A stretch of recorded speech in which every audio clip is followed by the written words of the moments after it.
It's December 20th here in Seoul, and I'm Kim Dami. We begin with the stories making the headlines at this hour, starting with G7 members calling out of North Korea.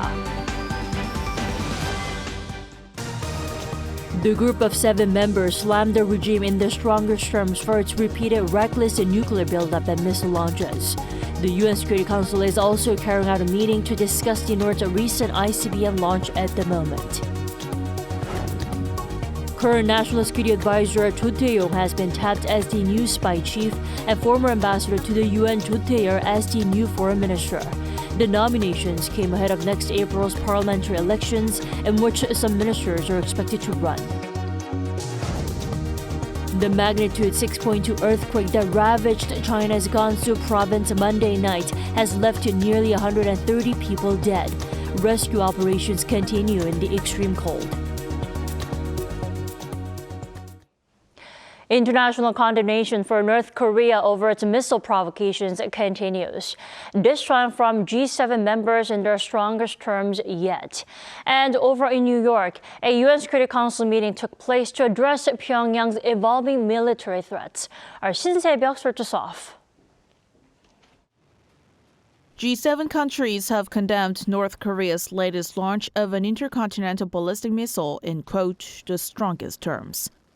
This is according to a joint statement released on Tuesday by foreign ministers of the G7 countries and the High Representative of the European Union. The move came in response to Pyongyang's test firing of its most advanced ICBM missile on Monday, which has the potential to reach the U.S. It also urged the international community to take firm and unified action against North Korea's, quote, reckless nuclear and missile threats. The statement also criticized Pyongyang for arms transfers to Moscow and urged for a halt to such activities and for North Korea to abide by relevant UN Security Council resolutions. Meanwhile, U.S. State Department spokesperson Matthew Miller on Tuesday spoke of a shift in the country's North Korean policy while reaffirming full commitment to its two Asian allies. We have tried to make it a policy of never not reacting to every provocative statement that he makes. And our commitments to the defense of the Republic of Korea and Japan remain ironclad. Miller, however, said the U.S. has no hostile intent towards the North and called on the regime to engage in dialogue.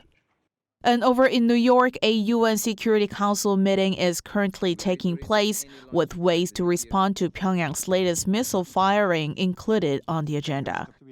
South Korea, though not a current member of the Council, is also taking part in the meeting as an interested party. However, achieving concrete outcomes such as passing a resolution is unlikely due to the veto power held by China and Russia, both permanent members of the Council, as well as their ties to North Korea. Shin Se-byuk, Arirang News. And following North Korea's recent missile provocations, a new warning system sharing data on North Korean missiles is now in full operation between South Korea, the U.S., and Japan. The three sides are also planning to stage joint drills on a regular basis starting next year. Our defense correspondent Choi Min-jung reports. South Korea, the U.S., and Japan on Tuesday launched a warning information sharing system for North Korean missiles. The Defense Ministry said the system has been established to detect and evaluate missiles launched in real time so that they could ensure the safety of citizens and improve related capabilities. We expect that today's achievements will further enhance a new era of trilateral security cooperation. The three countries will continue to strengthen trilateral cooperation to ensure peace and stability in the Indo-Pacific region, including on the Korean Peninsula and beyond. The three countries are now able to share data on a missile's presumed launch site, flight path, and landing site. On top of that, warning data is now shared around the clock. Previously, data sharing on North Korean missiles had been limited to during exercises. Information used to be shared temporarily and partially during general training. But now, South Korea, the U.S., and Japan operate a new system that allows them to share North Korea's missile warning information 24 hours a day. The Defense Ministry and experts say that the sharing system will further strengthen the military's response posture and capabilities by allowing South Korea to quickly obtain more accurate information. It is meaningful that the American early warning satellites can detect stress in advance within 7 to 9 seconds after liftoff. It takes 3 to 6 minutes for a missile attack from North Korea to South Korea. However, if it is detected within 7 to 9 seconds, it can be intercepted more quickly and accurately. Seoul, Washington, and Tokyo have also approved a multi-year exercise plan. Starting next year, they will regularize military drills and carry out exercises in line with growing provocations from Pyongyang. The leaders of the three countries had decided to establish a multi-year exercise plan at the Camp David summit in August and agreed upon the need for the warning data sharing system at a trilateral summit held in November last year. Choi Min-jung, Arirang News. So starting from Tuesday, whenever North Korea launches missiles, Seoul, Washington, and Tokyo will share the location of the missile launch site and the flight path and the missile's destination. Now, how effective will the joint system be in countering North Korean threats? For more, we're joined by Dr. Bruce Bennett this morning. Welcome back, Doctor. Thank you. The fact that South Korea, the U.S., and Japan decided to operate a real-time missile warning data system right after North Korea's missile launches on Sunday and Monday says a lot about how seriously they're taking North Korean issues at the moment, right? Well, it does, but I think we have to be clear that at the trilateral summit meeting back in August, the decision was made to share this information before the end of the year. So it was going to happen within the next few days. But it is a serious indication. We're taking the whole situation very seriously. Right, but in their cooperative system, the three sides will share North Korean missiles, presumed launch point, flight path, and expected point of impact, right? Now, will the sharing of those three pieces of information be helpful enough, though? Because that means information like signs of an imminent North Korean missile will not be shared. Well, we have to start out with this being a step towards the ultimate system. In this step, we've linked together the satellites that the U.S. uses to detect a launch to the missile defense radars, which will then determine the path and the potential impact point. There are other systems, of course, that potentially could be used and linked, but this is the first stage in linking. There will be more information eventually added in to include any preparations North Korea is making that's detected by satellite. But so far, we've tried to focus on if we have to intercept a missile that's headed towards South Korea or Japan, are we passing enough information? And the answer is yes, we are. All right. Well, you've just raised the possibility of the span or range of missile data sharing being expanded in the near future. If that actually happens, to what extent do you think? Well, I think part of it will be any early warning that we get before a launch. So North Korea setting up missiles and that sort of thing. The key part of the satellite is the satellite doesn't guide you to intercept a missile. It instead cues the missile defense radars to focus on the right place at the right time and zoom in on what's happening. That would also be aided by any early warning that we can get that they're setting up missiles, so we know what we should be looking for. So that kind of information will be added. Eventually, we'll also be able to add information on any damage that's done. But the bottom line is we want to be able to stop any North Korean missile launch, and by being able to do so, to deter North Korea from ever doing that. Definitely. On top of that, Seoul, Washington, and Tokyo are also holding annual and multi-domain trilateral drills regularly starting 2024. It looks like the trilateral cooperation against North Korean provocations is only getting stronger and tighter, right? Well, the irony is that Kim Jong-un's objective appears to be to split the U.S. alliances with Japan and South Korea. And instead, what he's done is he's significantly strengthened them. He's drawn our alliances closer together and made them trilateral to a significant degree. That's a major failure on the part of the North Korean regime. And yes, we recognize the threat. Our three countries understand that we are all three subject to potential North Korean attack. And we've got to convince Kim Jong-un that that is not a good idea, that he will not survive such a thing. Well, there are so many military drills, not just between the three sides, but also the ones between South Korea and the U.S. that they've been holding for years. It looks like the year 2024 will be another bumpy one here on the Korean Peninsula, doesn't it? Well, you could call it bumpy, but what you're saying is, you know, if I were a soccer team coach, coaching an all-star team, trying to draw my players together, I'm not going to tell them, don't train together because the other team doesn't want us practicing to get ready for the championship game. I'm going to tell them, of course, I want you to train together. And that's what our militaries do. They train together so they can be prepared, because if they're prepared, they likely deter. And so that's the objective of the U.S. and ROK side. Of course, we'd love to convince North Korea to stop its provocations, but we probably need a more multidimensional approach to accomplish that objective. Definitely. Thanks so much for your insightful comments. As always, we appreciate it. Oh, certainly. My pleasure. Now, in other news, South Korea's incumbent National Security Advisor Cho Tae-yong has been tapped as the new spy chief, and former ambassador to the UN Cho Tae-yeol as the new foreign minister. And a new position in charge of economic security issues is also underway. Our Pyeonji with details. President Yoon Suk-yeol has named current National Security Advisor Cho Tae-yong as the head of the country's intel agency. He will be filling the vacancy created after the National Intelligence Service Director Kim Kyu-hyun resigned last month. Cho, a veteran diplomat, joined the foreign ministry in 1980, and his career has mainly been focused on U.S. affairs and North Korean issues. Prior to becoming the National Security Advisor, he was the country's ambassador to the U.S. and served as the first deputy chief of the Presidential National Security Office during the Park Geun-hye administration. Cho said he is aware that the intel agency's role is to present accurate information at the right time to help the country make the right decisions. I'll make utmost efforts to make the National Intelligence Service becomes one of the best intel agencies in the world. And the former ambassador to the United Nations, Cho Tae-yeol, was nominated as the country's new foreign minister. Also a veteran diplomat, the presidential office explained that he has expertise in bilateral and multilateral diplomacy, especially in the field of economy and trade.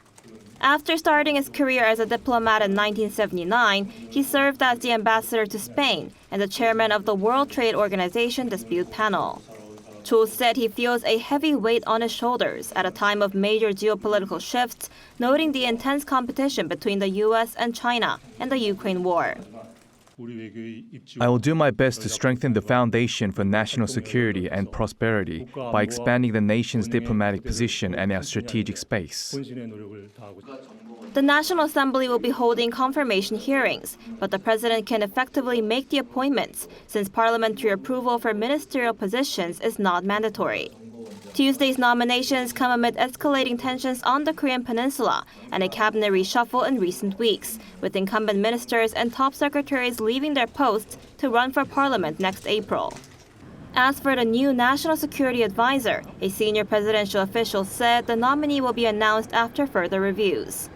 Amid global supply chain risks, the official also said the presidential office will create a new position of a third deputy national security advisor to handle economic security issues. Currently, the first deputy advisor handles foreign policy issues, while the second deputy is in charge of national defense. Pyeonji, Arirang News.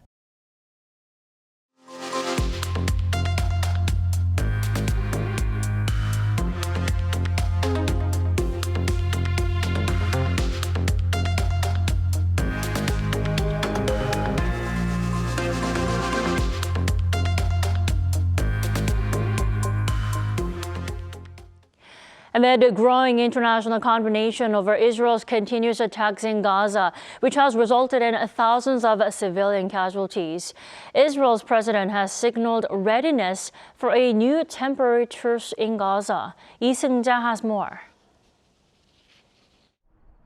The Israeli military's continuing airstrikes and ground offensives in Gaza has resulted in thousands of civilian deaths. And that has led to growing international condemnation, including from traditional allies.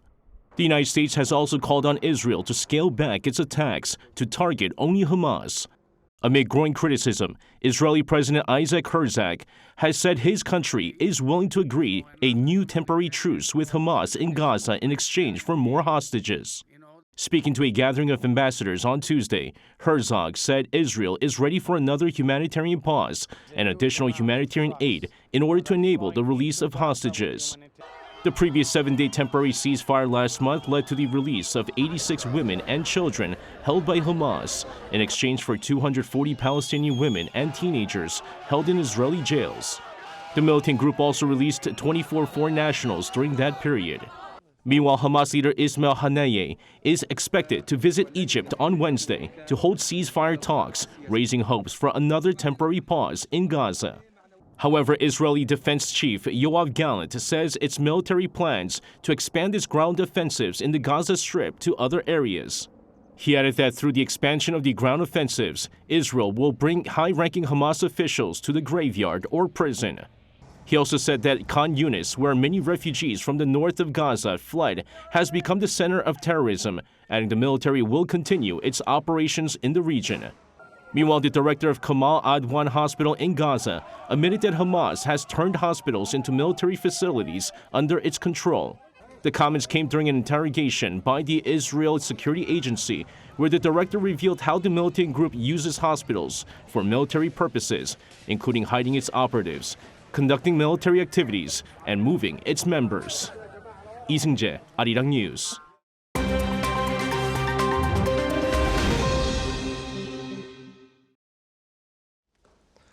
Good morning, I'm Kim Si-young, and now we turn over to stories from around the world.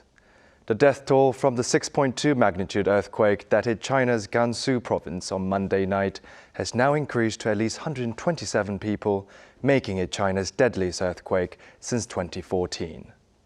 Local authorities reported that a total of 113 people have been killed in Gansu and 14 in the neighboring Qinghai province, with over 700 injured so far.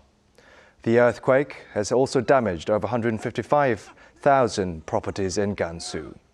Emergency services have so far rescued 74 people, while over 4,000 were evacuated. The freezing temperatures of below -10 degrees Celsius are adding to the difficulties. This is China's deadliest earthquake since 2014, when more than 600 people were killed in the country's southwestern Yunnan province. Now, the United States and 9 other nations have launched a multinational force on Tuesday to defend ships passing through the Red Sea. This comes as at least a dozen shipping lines have suspended their routes through the Red Sea due to attacks by Houthi rebel forces in Yemen. U.S. Defense Secretary Lloyd Austin announced on Tuesday in Bahrain that the U.S., Bahrain, Canada, France, Italy, the Netherlands, Norway, the Seychelles, Spain, and the UK have formed a patrol force to counter Houthi attacks in the southern Red Sea and the Gulf of Aden. On Monday, the rebel group announced that it attacked the Norwegian Swan Atlantic and the MSC Clara with naval drones. Meanwhile, the US and UK naval forces reported that they have shot down a total of 15 drones over the weekend in the waterway. Next, in the US, the Republican governor of Texas, Greg Abbott, approved a new law on Monday that will make illegal border crossings from Mexico punishable under state law, authorizing state officials to arrest migrants and seek deportation. The new law, named SB 4, would give Texas law enforcement the authority to stop and arrest anyone suspected of illegal border crossing anywhere within the state except in schools and hospitals. Historically, authority for immigration law falls under the U.S. federal government, so this law will likely face legal challenges. Meanwhile, Mexican President Obrador on Tuesday called the new law inhumane and is also preparing to challenge the bill. Abbott said that the goal of Senate Bill 4 is to stop the tidal wave of illegal entry into Texas. The new bill is set to take effect in March 2024. Lastly, now over to Iceland, where a volcano erupted on the Reykjanes Peninsula late Monday, spewing lava and fumes. The volcano is just 3 kilometers north of the town Grindavik, from where residents were already evacuated last month. According to the country's meteorological office, fumes could reach the capital Reykjavik by Tuesday evening or Wednesday morning. Officials said that the eruption does not yet pose a threat to life, but warned on Tuesday that more vents could still open up. The area has been closed off to traffic, and people are strongly urged not to approach the site.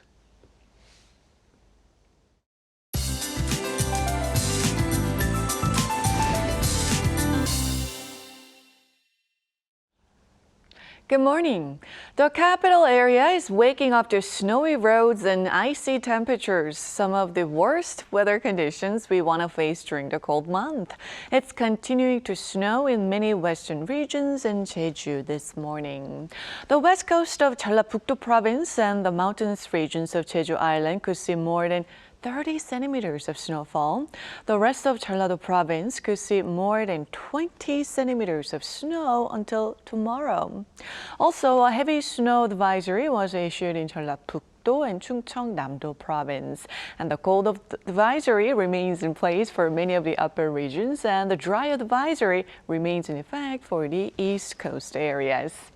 Making matters even rougher is colder air. Seoul tops out at just -5 degrees Celsius this afternoon, about 5 degrees lower than yesterday. Then please brace yourselves for -15 degrees tomorrow, and feels like temperatures will plunge to -21 degrees in the capital. But the cold snap will ease just in time for Christmas. That's Korea for you, and here's a look at the international weather conditions.